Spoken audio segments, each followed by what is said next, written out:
Corazón, Blue Corazón, Corazón, Blue Corazón, Corazón. Quando começamos este podcast, a ideia era fazermos 3. Vamos no quinto. Este é o 5º episódio. E a mim ninguém me tira esta ideia. A culpa é dos apresentadores. São ótimos. Eu e a Ana Abusado. Sobretudo a Ana Abusado. Mais do que eu até. E porquê? Porque ela sabe fazer ótimas apresentações de convidados. Eu acho que é isso que faz com que as pessoas ouçam este podcast e o sigam. Eu acho que estás enganado, Fernando. Deve-se à qualidade dos convidados. Pois é. E hoje não é uma exceção. Hoje temos connosco Muito obrigado. o João Lázaro, licenciado em Direito, mas há 13 anos a liderar a Associação Portuguesa de Apoio à Vítima. E, há 10, presidente do Victim Support Europe. Uma carreira dedicada a esta causa tão nobre. Falando um bocadinho também sobre a APAV, em 2024 a APAV apoiou 11.993 vítimas de violência doméstica, crime pelo qual é mais conhecida, e houve um crescimento neste crime de 29,3% nos últimos 4 anos. No entanto, este é apenas um dos crimes que a APAV suporta, uma das vítimas de crime, de tipologia de crime que a APAV suporta. Há cerca de 70 crimes onde a APAV está preparada para apoiar vítimas, que envolvem ameaça, coação, ofensas à integridade física. Os casos de violência doméstica, em particular, ocorrem maioritariamente em residência comum, 81% dos casos, ou na residência da vítima. E em 2024 a APAV apoiou uma média de 45 vítimas por dia. Bem-vindo, João, e muito obrigado por esta dedicação a esta causa. Muito obrigado, Ana, pelo convite. Muito obrigado, Ali, pelo convite. Olha, eu posso fazer a primeira pergunta, agora que fizeste a apresentação. A ideia que se tem é que parece que os casos estão a aumentar. Há muitas pessoas que explicam esta percepção como porque agora as coisas são mais mediatizadas e dá a sensação desse aumento por causa disso. Mas agora, nesta introdução, lá está, fantástica da Ana, percebemos que de facto os casos estão a aumentar e a pergunta impõe-se, porquê é que isso está a acontecer?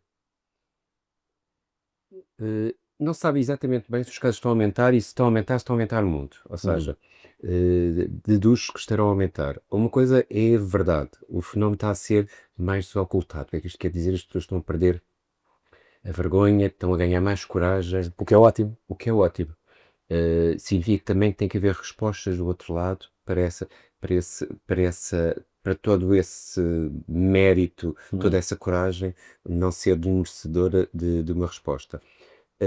Os números parecem, os nossos têm aumentado, os números da APAV, que são exatamente o que são, ou seja, são os números das pessoas que nós apoiamos, se bem que nós temos vítimas oriundas, regra geral, de mais de 90% do território nacional, incluindo as regiões autónomas, parece indicar que há uma maior desocultação, ou seja, há mais pessoas que não permanecem na escuridão do silêncio, mas que também possa estar a aumentar. Ok. João, o que é que te levou a dedicar-te à causa do apoio ao vítima? Houve algum momento na tua vida pessoal, na tua vida profissional? Foste tu também vítima, é o que quero perguntar à Ana. Não Não, é isso. embora todos nós já fomos vítimas de crime, Claro, ou seja, claro. E retomando o que a Ana estava a dizer, a APAV apoia vítimas que vão desde o homicídio à questão da cibercriminalidade ou dos sexuais de crianças e jovens, mas focando na área da violência de género, na área da violência doméstica. Eu comecei a colaborar com a APAV como voluntário há cerca de 34 anos, era estudante de Direito, e nos últimos anos em que o curso era mais chato, de fazer alguma ligação já com a prática. E achei, estava a descobrir se seria advogado, se não seria advogado, a questão do lucro, do não do lucro, e comecei a colaborar voluntariamente, foi jurista voluntário, e realmente o facto de se poder estar a fazer algo pelo outro e poder fazer a diferença na vida de alguém, para mim foi claramente um apelativo. Depois também o apelo de ter tido a oportunidade fantástica e com mentores, com pessoas de outra geração que foram fantásticas, se poder ajudar a tornar a APAV uma instituição de uma resposta sólida, próxima e que pudesse permanecer no tempo, dando resposta às necessidades que existem. A APAV tem instituições seguramente similares em outros países. A minha pergunta vai mais longe. O que é que a este nível se pode fazer para inibir o agressor de praticar uma agressão? Isto é, no futuro, que ferramentas se poderão ter para além do famoso botão de pânico, que é de grande utilidade, há que dizer. Mas será que poderão ter uma pulseira que possa inibi-los de praticar uma ação violenta? Não sei, estou se calhar a ser futurista. Em que medida é que a inteligência artificial, por exemplo, pode entrar em cena também para vos ajudar? A vocês e à polícia. A inteligência artificial está em todos os Em setores, todo lado. em todo lado, e tem, como nós sabemos, pode ter grandes vantagens, grandes ganhos, é isso que tu te referes, como pode ter grandes vantagens, porque também é utilizada como modus operandi, como instrumento de praticar crimes, alguns já existentes e outros novos. No caso específico da violência doméstica, a questão é haver uma resposta mais articulada. Nunca haverá um sistema perfeito. Mas através de instrumentos de inteligência artificial e outros é que possa haver monitorização de comportamentos, desde claramente validados no quadro legal, não de um Big Brother, não de Big Brother completo, mas poderá ser muito importante para e acima de tudo salvaguardar a proteção e a vida de quem é vítima de crimes, e aumenta em situações de maior risco e maior gravidade. Quando falas em monitorização de comportamentos, lembramos todos do filme Minority Report, não é? Já vão perceber a minha pergunta, mas a verdade é que uma das ideias que o Minority Report apresentava era uma quase previsão do crime.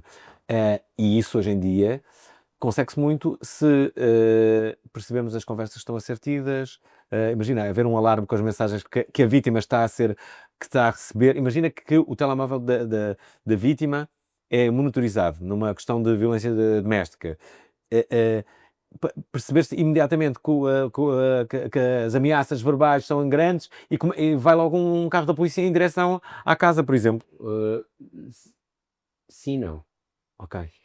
Por um lado, porque todos nós sabemos os grandes desafios, realmente, nos desvios que a inteligência artificial tem. Ou seja, Ok. a inteligência artificial é concebida com base nos dados que existem, no treinamento dos dados, e nós sabemos todas as distorções que esses dados trazem. Além disso, É cauteloso, percebo. claramente que sim, porque a inteligência artificial e as novas tecnologias têm que ser um instrumento para ajudar, não ao contrário. E principalmente não introduzir aqui distorções porque foram pensadas para um determinado grupo, um determinado grupo de pessoas, num determinado país, com determinadas circunstâncias. O que a inteligência artificial a abordagem nos tem também dito, existem algumas situações dessas previsões na área do crime, é que regra geral foram dadas nada. Ou seja, porque tu fazes isto com base em dados que são conhecidos, e os dados que são conhecidos, a regra geral, prejudicam e são discriminatórios relativamente a minorias. Há pessoas que não entram na regra. Porque uma mensagem entre pessoas de uma determinada cultura, mais a norte ou mais a sul, não serão iguais a outra mensagem das latitudes. E tudo isso tem que se ter atenção. Dito isto, não afastando, existe grandes potencialidades, não tanto nessas lentes de Minority Report que estavas a usar, mas de poder haver ajuda à previsão do risco. Mas até a própria pessoa, sabe? E este é um dos desafios que te motiva a continuar nesta liderança, João, é fazer mais e melhor. O que é que te motiva a continuar este desafio? Primeiro porque existe o que a PAV nem sempre acerta e tem todas as respostas. Muito gostaríamos que isso acontecesse, mas as pessoas sabem que a PAV existe apenas com esse propósito, para apoiar as vítimas. Não sabemos mais ninguém, não sabemos as polícias, o sistema judicial, os tribunais, ou seja, a PAV existe como uma peça num mecanismo O que eu vou dizer é bastante analógico, Uhum. até pouco da digital, mas num mecanismo, imagina um mecanismo com várias roldanas, em que o facto da APAV existir mais pequenina, uma organização de apoio à vítima, faz que todas as outras e todo o sistema, de alguma forma, funcione melhor, tendo em conta os interesses da vítima. E o facto de podermos, primeiro, há desde logo um grande reconhecimento pela coragem, quem é vítima de crime, conseguir dar o passo à frente, que seja fazer um telefonema ou entrar numas instalações a pedir ajuda. Uhum. Se nós imaginarmos nós próprios, e cada um de nós, muitas vezes, cada um de nós pode ser uma potencial vítima, mesmo que às tantas Claro. não somamos isso à primeira, é preciso um grande obstáculo. E o facto de as pessoas nos confiarem histórias, nos confiarem segredos, a sua própria vida, e muitas vezes até mais, é a primeira vez, e se estamos a falar da área de violência doméstica, que elas próprias dizem em voz alta Que são aquilo que lhes vítimas. aconteceu. Não, e aquilo que lhes aconteceu. Uhum. Ou seja, mas Uhum. partilharem isso. E depois é ter a sensação que se está a contribuir para poder fazer a diferença na vida na vida de alguém. Isso é é bastante importante, e isso leva depois a um modelo de gestão para que isso seja possível. As respostas têm que ter recursos, tem que se aliar todo o rigor e parte mais racional de gestão a uma abordagem mais humanista, porque o que nós fazemos não tem lucros, ou seja, o nosso objetivo não é lucro, e depois, sinceramente, e ligado a isto, a equipa, as pessoas. A maioria, todas as pessoas que trabalham connosco, desde os voluntários, para uma base de voluntariado ao staff, primeiro escolheram uma coisa: ninguém enriquece no terceiro setor, no terceiro social. E poderiam, se calhar, estar a fazer algo muito diferente, mas não, escolheram estar conjuntamente e numa forma institucional a dar resposta a quem é vítima de crime e contribuir para que a vida de cada pessoa dessas possa ser melhor. Quais são as competências de liderança mais importantes neste contexto non-profit? É um misto. É um misto de, por outro lado, ter um foco na causa e numa abordagem de direitos humanos. O que nós fazemos é uma causa humanitária, mas as organizações, as instituições têm que ter a sustentabilidade, têm que ser organizadas, têm que ter um modelo organizativo, e isso aliado claramente a uma abordagem mais racional, mais de gestão, de planeamento, de recursos, de poder dar respostas e de criar todas as situações para uma sustentabilidade de uma organização que se quer, passado 35 anos, e penso que esse objetivo tem sido alcançado, que se tornar uma instituição que seja uma instituição com que as pessoas possam contar de uma forma para sempre, durante muito tempo, e não respostas pontuais, como muitas vezes nós estamos muito habituados na nossa sociedade. João, já agora, vocês têm um plano para os próximos anos de crescer ainda mais? Eu sei que vocês já estão representados em várias cidades. Acho que o nome APAV hoje em dia faz parte do cotidiano, feliz ou infelizmente, mas eu diria mais felizmente no sentido de reconhecimento. Isto é, hoje haverão poucas pessoas que não sabem o que é a APAV em Portugal. Isso deve-se à notoriedade que vocês tiveram ao longo dos últimos anos. Então, e no futuro? Têm ações preparadas? Como é que vocês têm um plano para sei lá, agora vou dar um exemplo despropositado, mas há uns anos, acho que todos se recordam, a Cercis tinha o pirilampo mágico.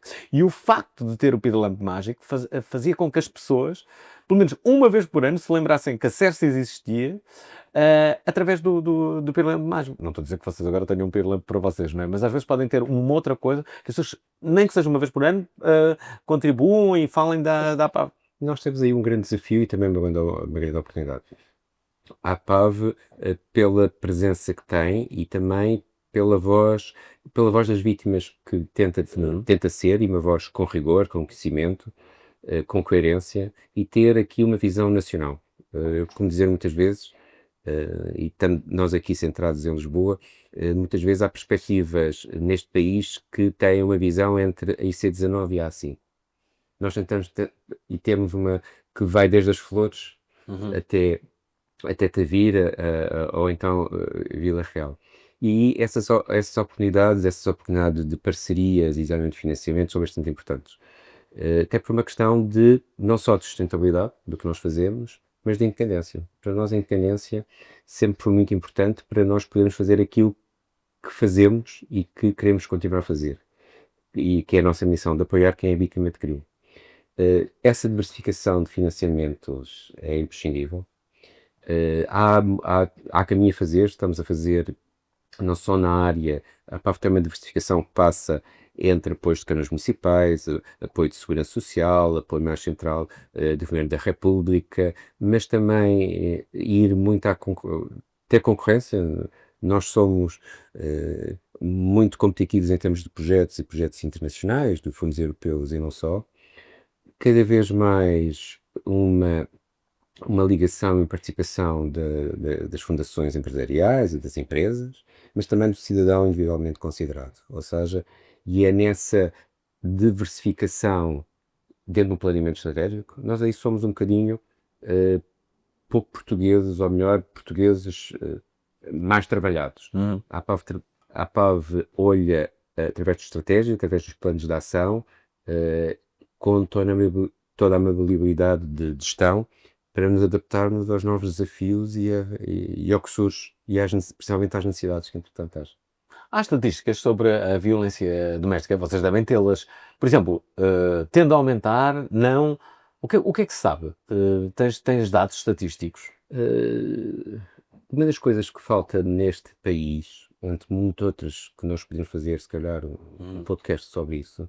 Nunca mais saímos daí. Exatamente. É conhecimento. E o conhecimento significa que tem que haver dados para se poder fazer interpretações e estudos que possam dar tendências.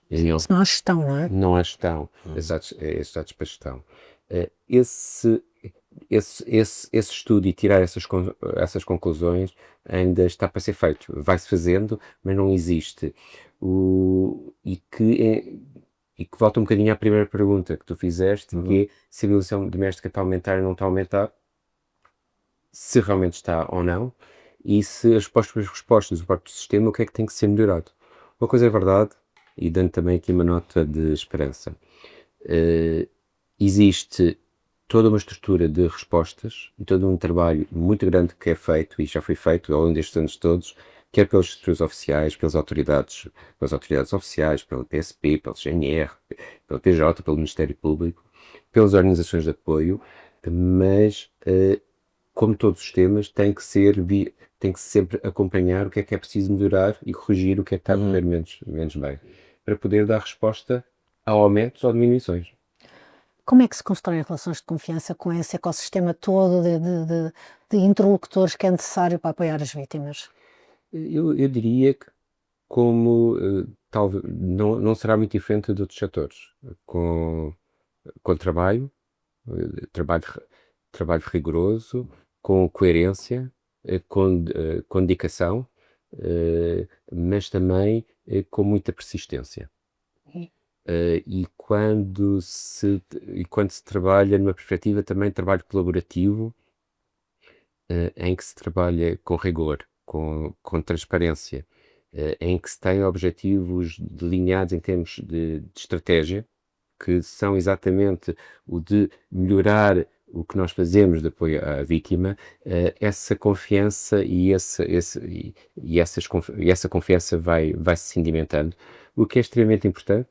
E permitam-me agora, do meu ponto de vista histórico, nós em 98 celebramos o primeiro protocolo com o Governo da República, e isto é importante por duas razões. Primeiro, porque tem um financiamento que, não sendo maioritário, é um financiamento âncora que permite a partir daí dar alguma estabilidade, mas mais do que isso, permitiu, face aos vários ministérios, que as estruturas locais da APAV, os gabinetes, trabalhassem diretamente com a esquadra, ou seja, permitiu essa construção dessas redes de confiança, mas de confiança institucional, não apenas, muitas vezes, outra situação que é bem portuguesa, que é de as pessoas são as organizações, mas as organizações têm que ser mais do que as pessoas, certo? Tem que haver cultura organizacional. Isso ainda claramente há uma questão, é a questão que tem que se melhorar a posição da vítima nas culturas organizacionais de muitas dessas instituições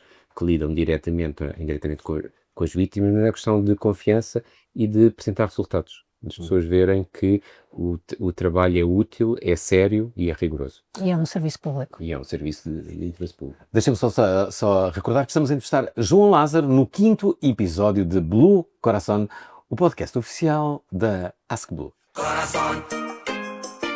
Blue corazón. Estamos de volta a este 5º episódio, onde o nosso convidado é João Lázaro, presidente da... E agora dizer presidente da Ask Blue, não. Presidente da APAV. Da APAV. E curiosamente, tu és presidente da APAV, há pouco explicaste que eras estudante de Direito, não percebi se concluíste o curso. Sim. Estavas lá bem, com boa nota. O professor Marcelo foi teu professor. O professor Marcelo foi meu bom professor, ou seja... Disseste bom professor, foi meu bom professor. Foi bom professor, por alguma razão, o professor Marcelo Ele era muito conhecido. era muito conhecido e era um dos professores de referência, assim como foi o professor Freitas do Amaral. Tive esse privilégio na minha geração de apanhar essa geração de bons professores, mas interrompi-te porque ias dizer uma coisa mais inteligente do que isso. Não, a observação também era inteligente. Não, eu queria te perguntar, porque na verdade tu entraste para a APAV, como te disseste há pouco, enquanto estudante de Direito, porque viste na APAV uma causa que querias seguir e ajudar, e depois tiveste o crescimento, fizeste basicamente um percurso há pouco chamaste, é tipo na McDonald's, não é? Começas primeiro como colaborador, depois vais para ali em cima até chegares a diretor Eles fazem consultoria, por exemplo. da McDonald's. É verdade. Crescimento Eu conheci a McDonald's, talvez não saibam, mas eu fui a voz oficial deles durante muitos anos. Mas, na verdade, o que é que tu foste na APAV? Foste tu. Começaste por... Eu fui voluntário da APAV, fui voluntário, ou seja, fui jurista voluntário durante alguns anos. Tive a oportunidade de integrar uma das primeiras direções e depois nesse âmbito, penso que estava como tesoureiro, desde logo dá logo uma perspectiva de muito terra a terra do que é que se pode fazer e o que é que não se pode fazer, e estávamos a falar de há muitos anos, ou seja, a capacidade financeira e de intervenção da APAV era muito menor, e depois houve a oportunidade e a necessidade de profissionalizar a APAV. E aí essa oportunidade acabou por se concretizar de poder começar a trabalhar na altura como secretário-geral, e fiz esse percurso, não sozinho.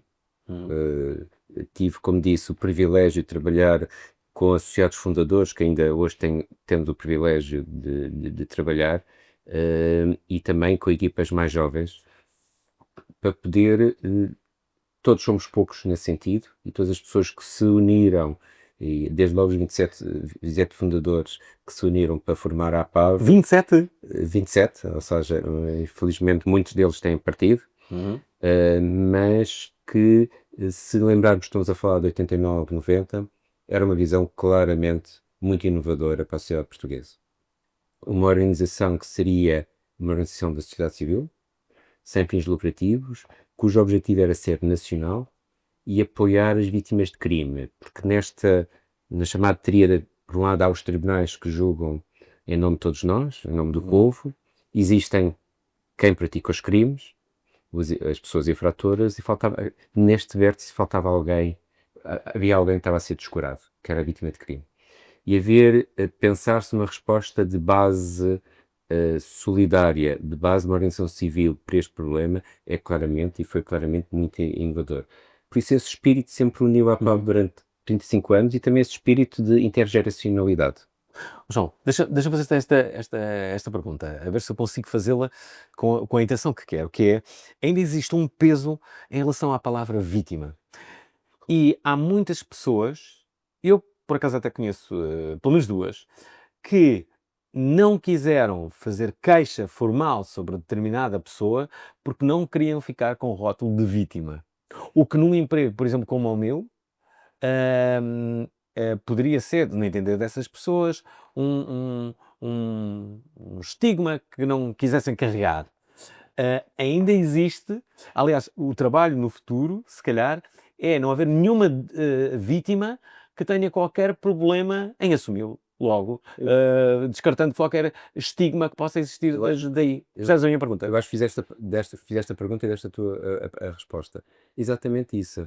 O grande progresso é que as pessoas possam vestir o papel de vítimas porque são, ou seja, não no sentido de se vitimizarem, mas porque realmente foram vítimas de um crime, foram vítimas de um ato de violência, para poderem empoderar-se, para poderem reagir, voltar a erguer-se, voltar a ter uma vida normal, ou então, se possível, principalmente nas situações de violência doméstica, de criminalidade, de violência continuada, até melhor do que tinham, tendo a consciência que foram vítimas e que conseguiram ultrapassar. Agora, isso depende também de cada percurso pessoal. Agora, para poder ser ajudado, há, como como muitas áreas, ter a assunção própria e a noção própria, a consciência própria do que se é, para poder sair dessa situação. Mas houve um caminho enorme desde os anos 80, por exemplo, em que eu cresci, é um caminho enorme. As pessoas hoje em dia assumem-se muito mais como vítima do que antes, não é? Certo. Aliás, havia aquela famosa frase, não é? Que vocês muitas vezes Marido e mulher. não se mete a colher. E era uma coisa que via-se. Há uma campanha, inclusive. Eu lembro-me disso, lembro-me de ser miúdo, de ouvir casais que claramente que estava a haver violência dentro daquela casa, nós fazemos uma observação em relação, e essa frase vinha dizer, pá, entre marido e mulher não metas a colher, que é tipo, não vais lá, porque senão... Sim. Isso desapareceu, de certa forma. Isso desapareceu, pelo menos. Desapareceu não, ou seja, já não tem... As pessoas ligam para a polícia agora. Já não tem a força. Não, algumas vezes sim, ou seja, depende também das várias geografias e de vários contextos. Mas já não é a regra, já não tem aquela força... Que tinha da instituição quase. De instituição, ou seja, de algo que é um fado.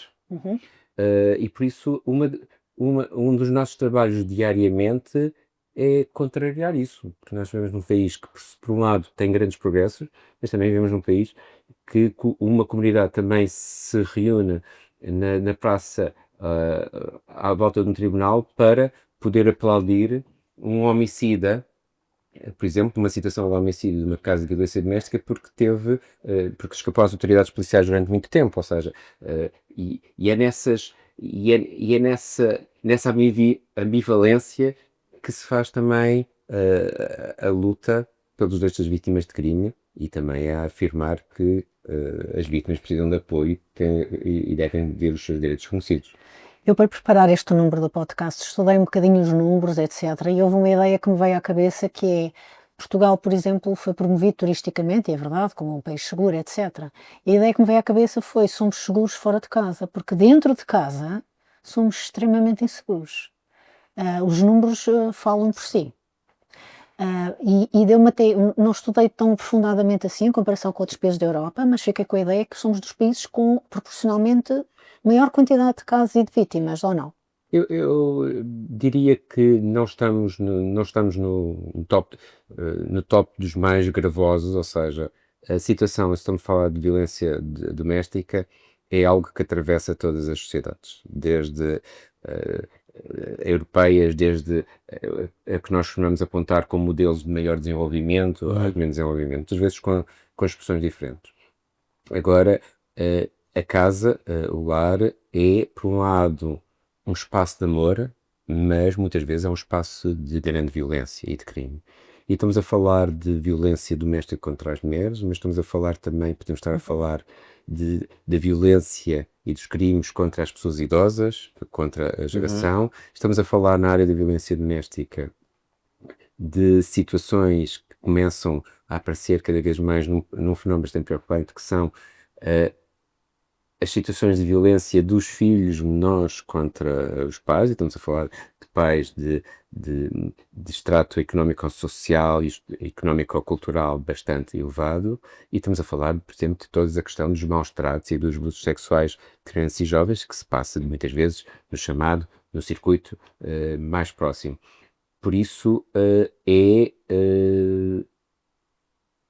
casa, é o lar, que sendo uma fonte, um espaço claramente de amor, é também, muitas vezes, um espaço de grande violência. Já agora, achas que, entre algumas das razões, as novas tecnologias vieram hum, como direi, achas que as novas tecnologias, nomeadamente as redes sociais, vieram a tornar mais intensa essa violência? Há estudos sobre isso, porque a ideia generalizada que nós temos é que parece que as pessoas no cotidiano, não é? Não é? Não só no trânsito sempre tiveram com a cabeça perdida, mas Reflete a cultura. em variedíssimas situações, parece que as pessoas estão menos tolerantes e estão mais violentas e mais reativas de uma forma violenta.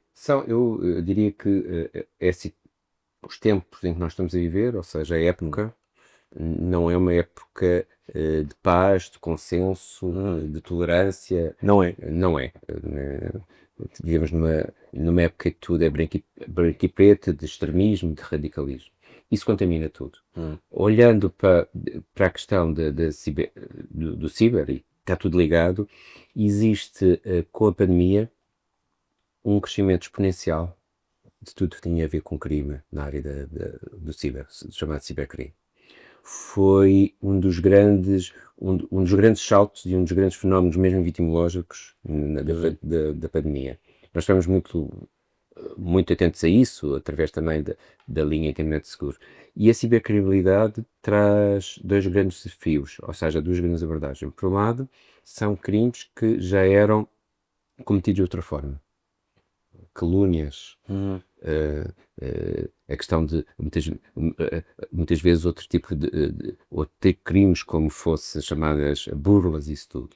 Mas por outro lado também crimes que só existem graças à parte a difusão de imagens íntimas, ou seja, há aqui a devassidão e a segurança da informação e a utilização de meios digitais como meios criminosos sofreram um grande avanço. E como tudo, os criminosos estão sempre 2, 3 passos à frente da reação, da investigação, da reação policial e mesmo muitas vezes da capacidade de resposta. Mudando um bocadinho de tema, acho que também um dos preconceitos que vivemos muito na nossa sociedade é nós, os portugueses, estamos sempre na cauda da Europa. A verdade é que se tu, João, não estás na cauda, estás na cabeça da Europa quando presides uma instituição que é europeia. Já não presido, ou seja, temos o privilégio de fazer ainda parte da direção, do board, através da minha colega Carmen Rasquete, que é diretora executiva e tesoureira. A ligação ao Victim Support Europe, o Victim Support Europe é uma plataforma, uma organização europeia, mais do que europeia, que reúne organizações de apoio à vítima e academias, nesta altura de 50 e tal países, mas de base europeia. E a APAV fez um percurso, eu diria, bastante típico português, no bom sentido. Ou seja, a APAV nasce face às mais antigas um bocadinho depois, faz o percurso de bom aluno. Nesta altura foi muito importante mostrar-nos, mas também mostrar o que nós fazemos nesta altura, ou seja, para nós, e para mim pessoalmente, para a organização foi um grande reconhecimento, porque o apoio à vítima de uma forma de apoio mais generalizado, de apoio a todas as vítimas de crime, não são organizações muito presentes no sul da Europa, é uma resposta comunitária mais centro da Europa e norte da Europa, e poder ter esse reconhecimento, ou seja, nos fóruns internacionais, quem é do sul tem sempre a necessidade de provar que pelo menos é 1,1%, 1,1% melhor ou tão bom quanto os outros, face aos seus colegas de norte, mas permitiu isso, permitiu novas abordagens, permitiu dar modelos de intervenção, depurar-nos, com a capacidade de conhecimento de estratégia de adoptar, e nesta altura, claramente, também termos modelos de referência e sermos também um modelo de referência no apoio à vítima em termos europeus. João, a Ana Rosado está aqui a fazer algumas perguntas que têm muito a ver com os dados, com a estatística, e há pouco eu parei, o meu cérebro parou quando falaste no cibercrime, que acontece um pouco, olha, que acontecia, por exemplo, com o bullying nas escolas, não é? Antes o bullying nas escolas estava confinado ao espaço físico das escolas, com a entrada em cena da internet, o bullying continua, portanto, o miúdo ou a miúda que é perseguida na escola, não encontra paz fora dela, porque continua esse bullying no mundo virtual. Aqui também acontece o mesmo, porque a violência que é exercida em casa pode continuar através do telemóvel, Continua. das redes sociais, Continua. não é? Isso também mudou, não é? Portanto, a diferença entre a violência doméstica que se praticava nos anos 80 com a Sim. atual, essa é uma das diferenças maiores. Mas o que eu estava a dizer, não cheguei à questão da violência doméstica. A abordagem ciber, ou seja, todo o desenvolvimento que houve na área do digital e do ciber traz novos instrumentos à pessoa que agride. Ou seja, atualmente todos estes fenómenos, os fenómenos de violência doméstica e de violência de género têm uma dimensão essencial e que faz parte da abordagem, porque muitas vezes quando estamos a falar de violência doméstica estamos a falar mesmo quase de planos de criminais, ou seja, são, e que a parte ciberdigital, a difusão de imagens não consentidas, o perseguir, mesmo o stalking através de mensagens permanentes, o humilhar todas essas ações negativas, não só presencialmente, a maior parte das vezes através das redes, traz aqui uma dimensão que amplia, não só amplia, como permite, pela ligação que nós temos nesta altura umbilical, que são a nossa própria extensão, que são os telemóveis, que o telemóvel e essa agressão, essa continuação da agressão esteja presente muitas vezes 24, não é? Vocês conseguem perceber nos dados estatísticos onde é que há mais crime, quais são os países que lideram a violência doméstica e se há mais crime, por exemplo, em Portugal, a norte ou sul, no interior, no litoral? Vocês conseguem perceber isso? Isso são mais os dados, Ou isso não tem interesse? são os dados oficiais. Eu diria que tem um interesse relativo, claramente tem um interesse em termos de gestão e para se dar as respostas, quer em termos oficiais, quer em termos também de resposta à PAV, mas a violência doméstica atravessa todos os campos geográficos, todas as latitudes.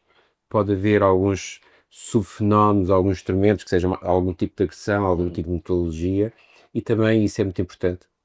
Foi o grande ganho que se fez há algumas décadas esta parte, que a violência doméstica não é uma questão de pessoas mais desfavorecidas, ou seja, é uma questão que atravessa todas as classes sociais.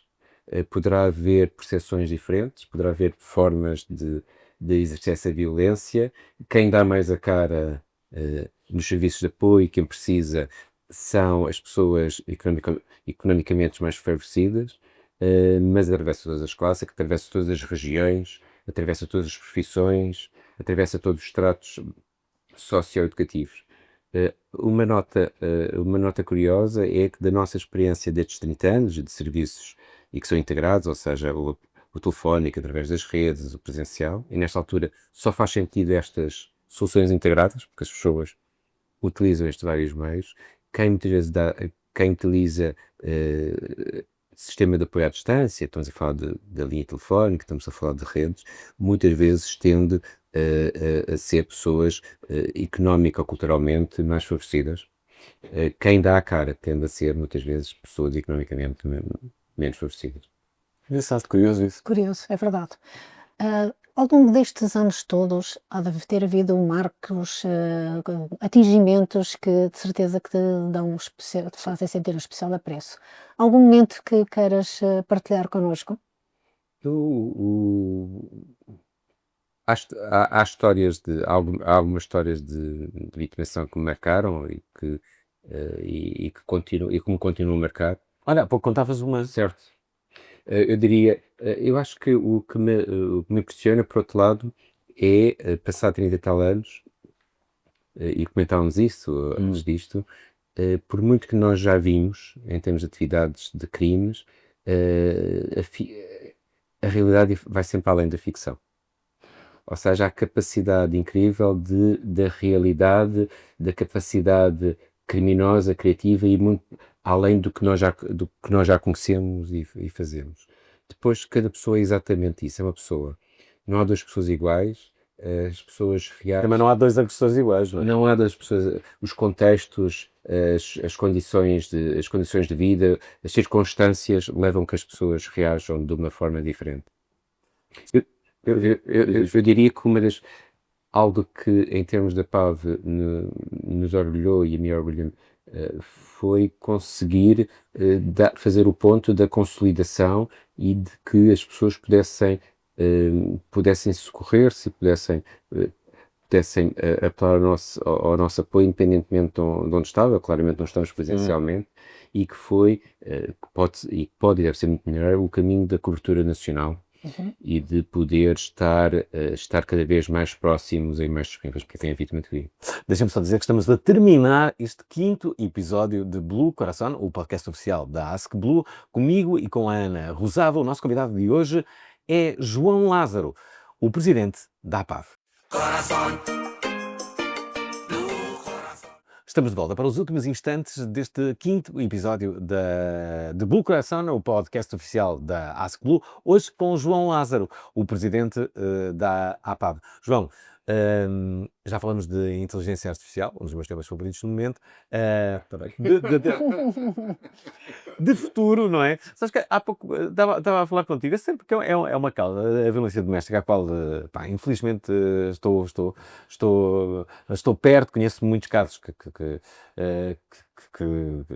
fui acompanhando e, por exemplo, há coisas simples, sei lá, desde uma pulseira eletrónica que acho que devia haver devia ser mais rápida essa colocação. Eu sei que as coisas não são tão fáceis como eu imagino, mas, sei lá, haver um sistema, imagina, em que o agressor, quando quer falar com a vítima, se tem uma mensagem mais agressiva, automaticamente a pessoa diz: tenho a certeza que quer enviar esta mensagem, ou tipo, quer usar essa palavra com esta pessoa. Imagina, ele ter uma coisa no telemóvel que é instalada e que sempre que fala com a vítima ele tem que falar com mais calma e não sei o quê, e é avisado logo que o discurso dele está a subir. Até essa coisa de realmente monitorizar o telemóvel do agressor, vir-me para o agressor e não para a vítima, não é? Em que ele seja avisado permanentemente que não pode agir desse modo. Acho que o futuro poderá trazer isso, mas tu melhor do que ninguém... sem falar em inteligência artificial, não é? Que é o meu tema favorito, já falando. O que é que tu achas que ainda se pode fazer? Ainda há um grande percurso a fazer, ou seja, há aqui fatores que são estruturais e culturais, a normalização da violência, toda a cultura machista, ou seja, a falta de articulação de respostas, mas também muitas vezes a falta de recursos. Há muito caminho a fazer. Pelo lado positivo, e é assinalar, a sociedade portuguesa em 2, 3 décadas, e não nos esqueçamos que nós estamos apenas há 50 anos após 25 de Abril, deu um salto incrível, um salto enorme, em que muitas outras sociedades congêneres de outros nossos parceiros europeus levaram muitos mais anos a conseguir fazer.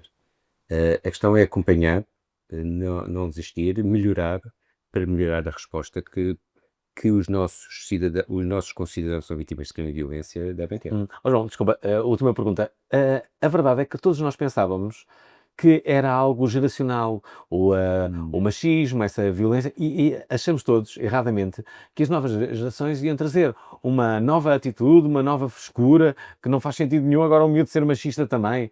E a verdade é que isso está a acontecer. Isso está a acontecer, ou seja, isto também é produto do que falávamos dos tempos que vivemos. Por isso mesmo, uma aposta permanente em prevenção séria, em sensibilização, em respostas rápidas, em respostas também dos sistemas públicos, quer em termos polícias, quer em termos da administração de justiça, que sejam os tempos das vítimas. E das comunidades onde as vítimas estão inseridas. Isso é essencial neste caminhar para melhorar o sistema não só de proteção e de apoio, mas também de prevenção de crimes. Mas é exatamente na falta de recursos que se calhar a inteligência artificial pode dar uma ajuda, não é? Em todo o ecossistema. Pronto, para terminar, eu gostaria de deixar aqui um pequeno teaser, quer para o mercado, quer para as nossas pessoas internamente. A causa da violência doméstica é uma causa que nos é muito querida. Vai ser uma causa que vamos assumir de uma forma bastante mais firme em 2026, aqui na ASCBLU, em colaboração com a APAV, e agradecemos de coração a vossa abertura para podermos colaborar convosco. Portanto, haverá novidades, quer internamente, quer para o mercado, sobre esta colaboração em 2026. Muito bem, e assim fechamos este 5º episódio de Blue Coração, o podcast oficial da ASCBLU, que hoje, comigo e com a Ana Rosado, tiveram como convidado João Lázaro, presidente da APAV.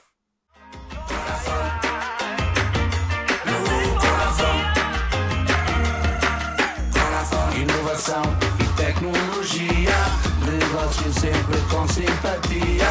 Depois de trabalhar todo dia, podcast deixa a cabeça fria. Podes perguntar, ora então vamos lá falar.